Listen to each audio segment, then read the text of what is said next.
안녕하세요. 반바람목도파입니다. 구독과 좋아요, 알림 설정, 회원가입 부탁드리겠습니다. 오전 방송에서도 말씀드렸듯이 코스피가 4,300선, 최고치를 경신을 하는 1월 2일자에 아주 대서특필되는 그런 어떤 속보들이 계속해서 쏟아지고 있는데요. 원래 새해 첫 장에는 약간의 약보합세로 마무리되는 경우가 많은데 굉장히 이례적이죠. 코스피 시장이 무려 2.2%가 올랐습니다. 나스닥이 거의 0.56에서 왔다 갔다 하면서 거의 마이너스에 가까운 보합세를 보임에도 불구하고 코스피는 아랑곳하지 않고 나만의 길을 가련다. 알바노 그냥 우상향으로 직행하고 있고요. 코스닥 역시도 2.17%나 올랐어요. 이렇게 주가가 2%씩 오른다는 얘기는 엄청난 지금 성장의 발판이 되고 있다. 이거 5천선 넘어가는 거는 시간 문제다. 라고 제가 늘 말씀드렸습니다. 그래서 무주택자라면 무조건 주식 전문가 아니라도 좋습니다.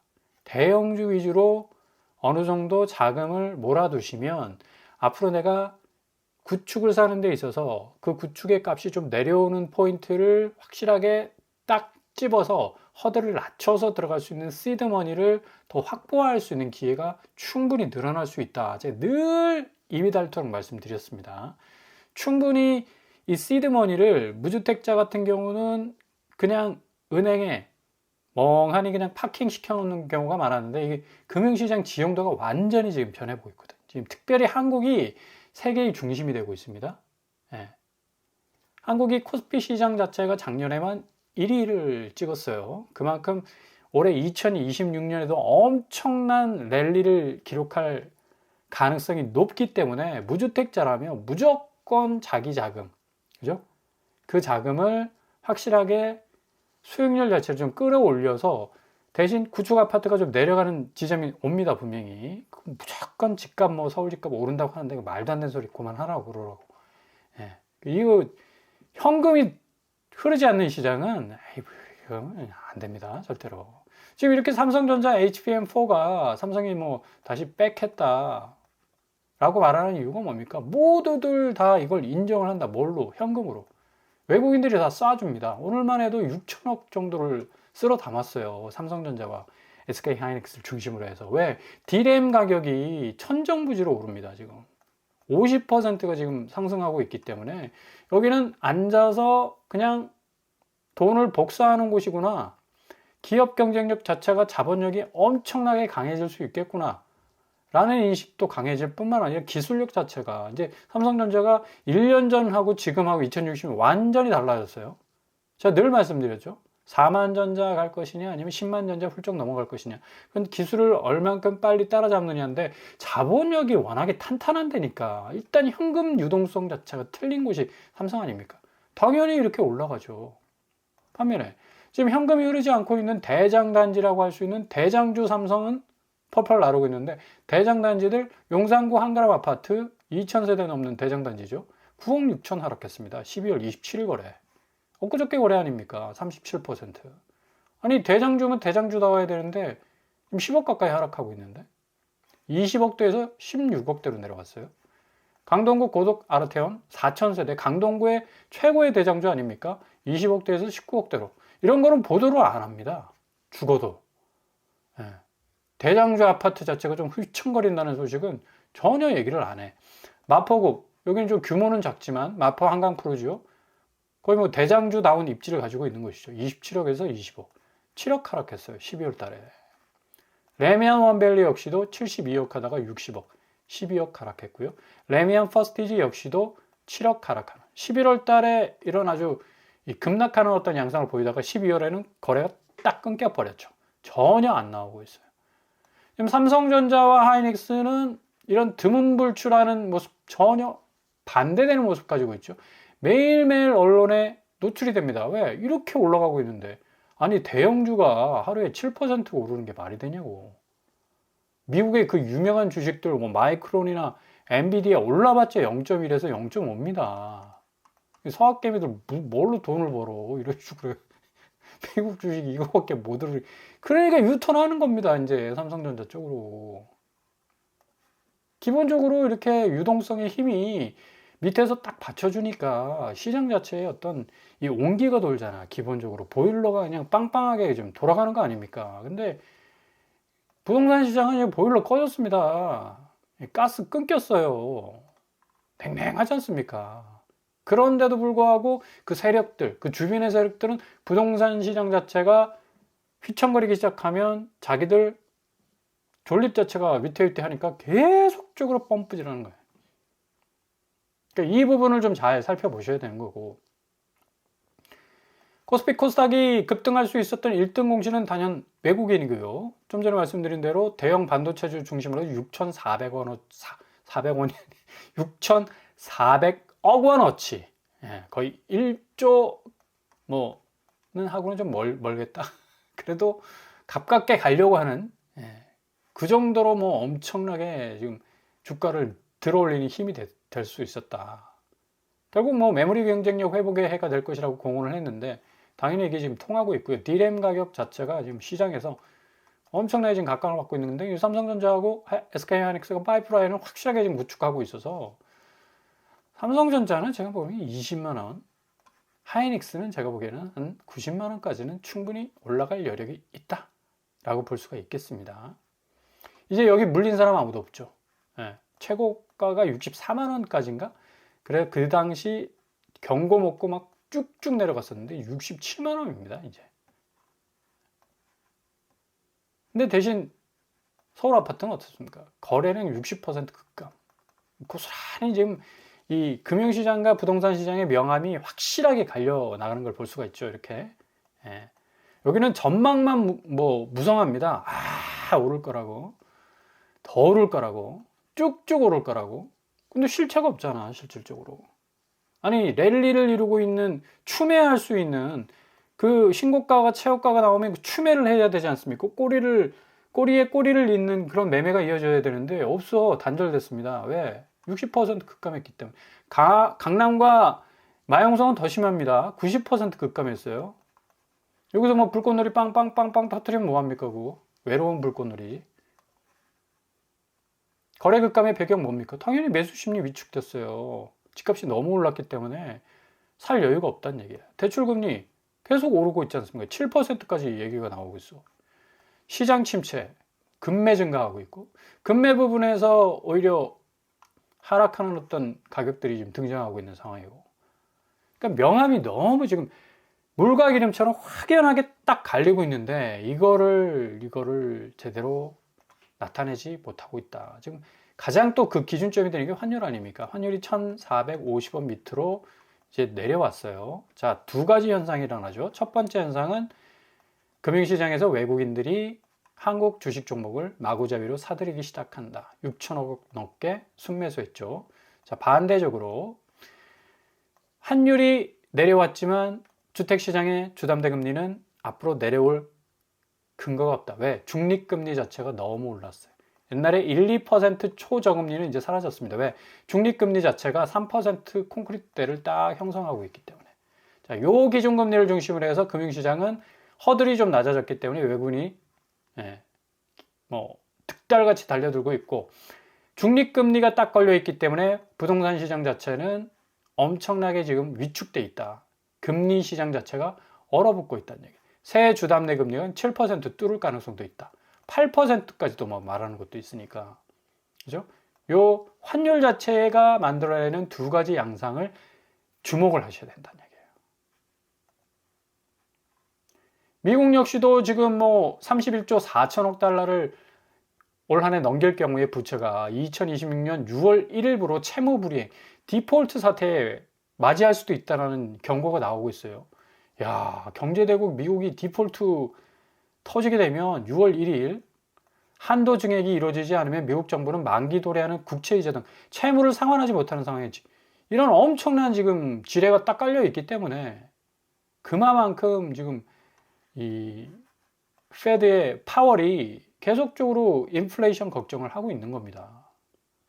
경제는 뭐 호황이다 라고 하지만 역시 최대 변수는 트럼프 대통령이 될 것 같고, 이게 관세가 경제 생태계 자체를 굉장히 혼란스럽게 만든 건 사실이잖아요. 물가 부분도 뭐 선방했다고 하지만 실질적으로 자국민 미국 사람들이 시장에서 느끼는 그런 물가 체감도는 어마무시하게 지금 높아가고 있고, 아무리 뭐 GDP 성장률이 높아진다 하더라도 실업률, PCE, 근원 PCE 뭔가 좀 보합해서 나오는 것 같지만, 글쎄요. K자 이코노미 경제는 2025년을 지배했는데 2026년도 별반 다를 것 같지 않다라는 전망이 객관적으로 지금 나오고 있는 이유. 역시 결국에 가서는 미국의 부채 문제.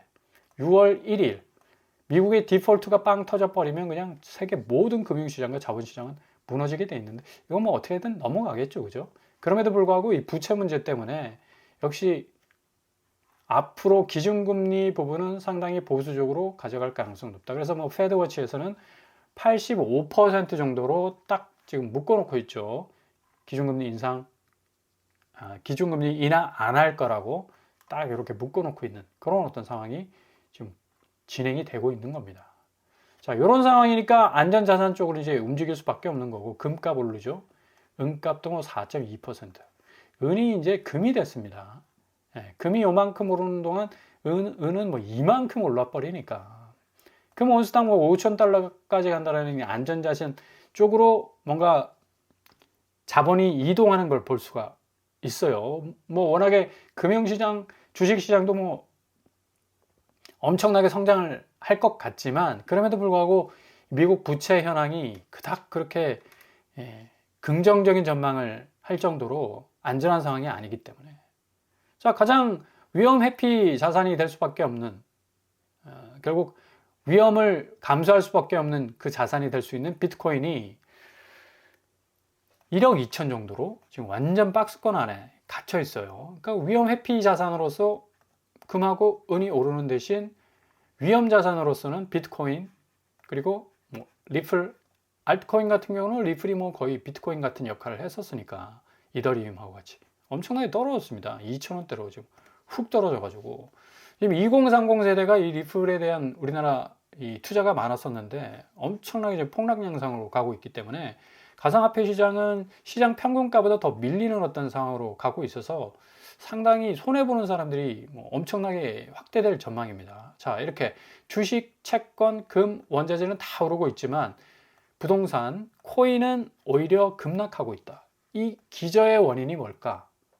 제가 늘 말씀드리는 환율을 중심으로 해서, 환율은 결국 외국 자본시장에 진입할 때 어느 정도 자국의 통화 가치가 단단하면 유입이 돼요.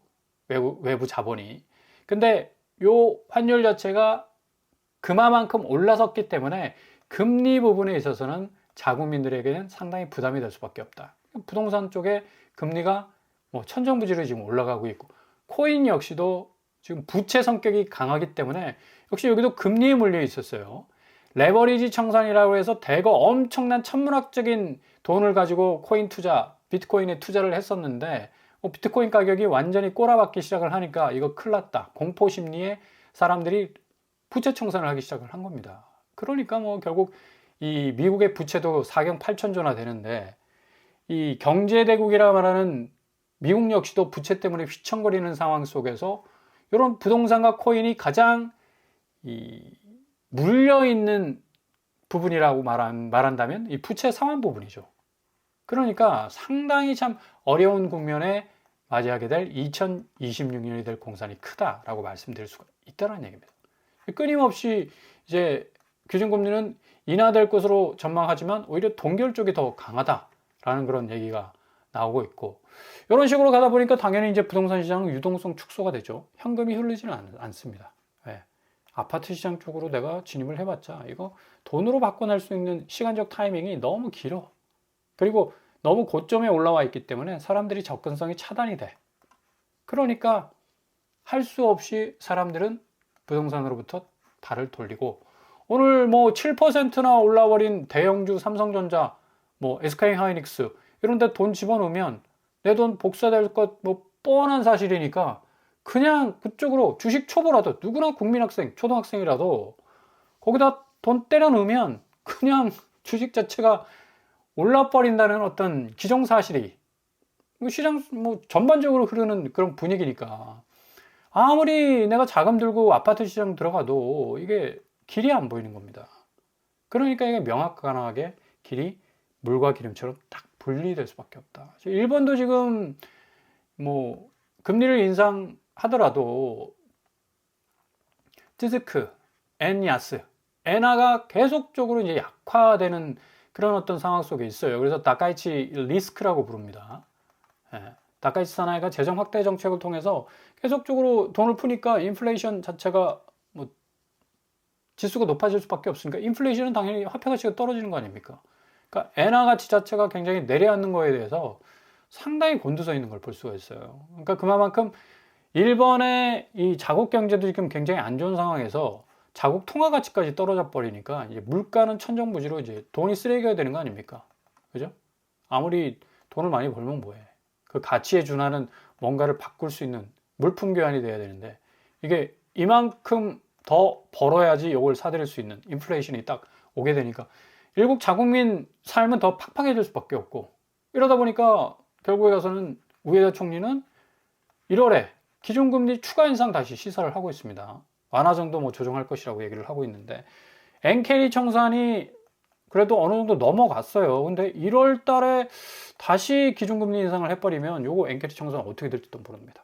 그러니까 엄청난 또 혼란이 찾아올 가능성도 있기 때문에 참 여러모로 지금 물려있는 부분들 보시면 부채 때문에 결국은 사단이 난다. 그러니까 그 부채를 어느 정도 커버할 수 있는 외부 자금의 유입이 풍부한 곳. 금융시장은 어차피 레버리지 많이 쓰는 곳입니다. 근데 그 레버리지가 수익률에 의해서 다 커버가 되니까 그 레버리지 자체가 위험이 안 될 수가 있죠. 근데 부동산 시장과 가상화폐 시장은 이게 정반대입니다.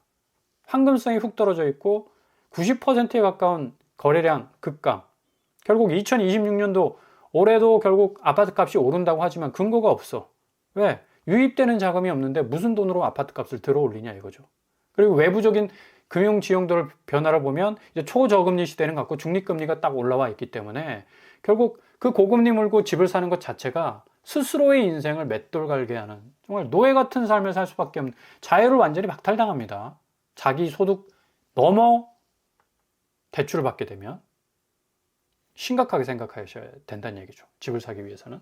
그래서 허들, 그러니까 집값의 허들이 확실하게 내려오기까지는 좀 잘 지켜보시면서 금융시장에서 쏠쏠하게, 그죠?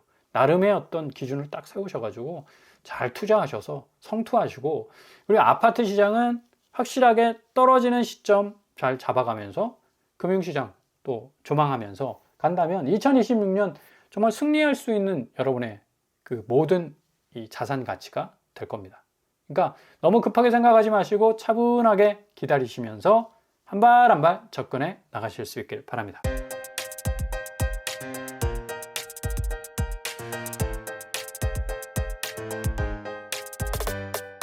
오늘의 부동산 캐릭터처 미국이 정말 뭐 2026년 6월 1일 날 디폴트 상황에 처해지면 이거는 거의 그냥 세계 멸망에 가까운 어떤 일들이 일어나겠죠. 뭐 그런 일은 뭐 없다고 봐야죠. 근데 워낙에 4억 8천조 이상이 되는 그 부채에 물려 있기 때문에 부채에 물린 지금 자산들은 지금 박살나고 있지 않습니까? 지금 가상화폐 특히 비트코인은 뭐 1억 2천 박스권 안에서 뭐 헤어나올 생각을 못 하고 있고 한국 아파트가 뭐 오른다 하지만 실질적으로 유입되는 자금이 거의 없는데 뭘 근거로 해서 오른다 그런 거지. 기대 심리와 호가세가 지금 계속해서 작용하고 있는 그런 시장인데 잘 살펴보시면서 접근하신다면 충분히 리스크를 피하면서 현명한 선택 하실 수 있게 될 겁니다. 올동원합니다. 항상 여러분의 길이 꽃길만 되실 수 있길 바랍니다. 이상 오빤 프랑북도반을 마치겠습니다. 구독과 좋아요 부탁드립니다. 감사합니다.